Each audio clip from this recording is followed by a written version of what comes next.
Eddie, pangalan. Naniniwala kasi ako na kahit anong klaseng buhay meron ako ngayon, ba't araw, magbabago din lahat ng yon. Grabe, Erika!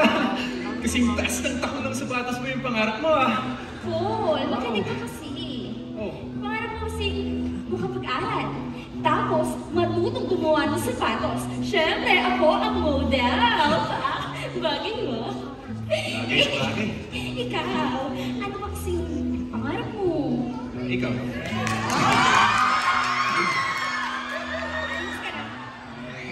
Erika, pangarap mo nga. Hindi ko alam yun. Wala namang alam ko yung pangarap sa akin, eh. I know, right? Walang S yun. Walang S?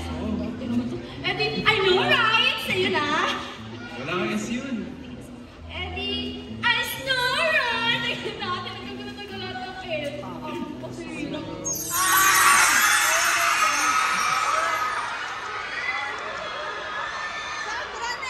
Erika?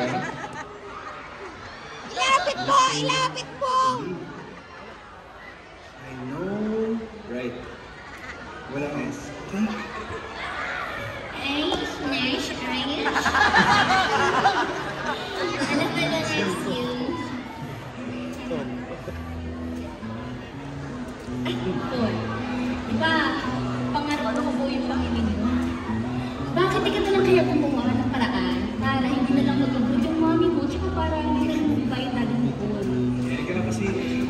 Iwala na. Maaway din natin. Ayan ko na. May pupuntahan tayo. Saan naman tayo pupunta? Doon o. Sa pangarap natin. Ayan ay. Close mo lang naman yung eyes mo. Tapos bibilang ako ng 3. Sige, ah. Ready ka na? Sige. Isa. Isa? Dalawa. Dalawa? 3!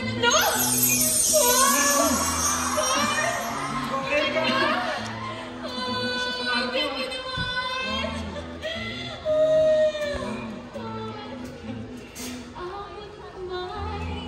Ang bukas sa atin ay naghihintay. Tanging laan sa atin ang may kapal.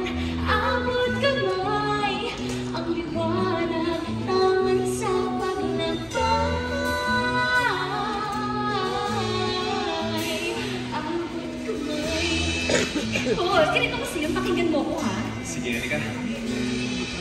Pangarap kong buhay, umasenso, maging malaya.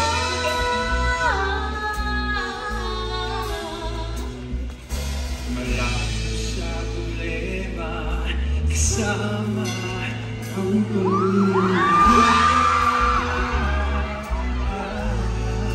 Kaya nga, sa magkadali, sa biyay kong umasenso, Erika!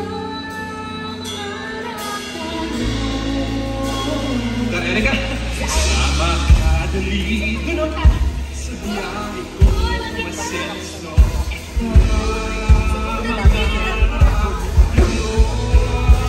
Abot kamay.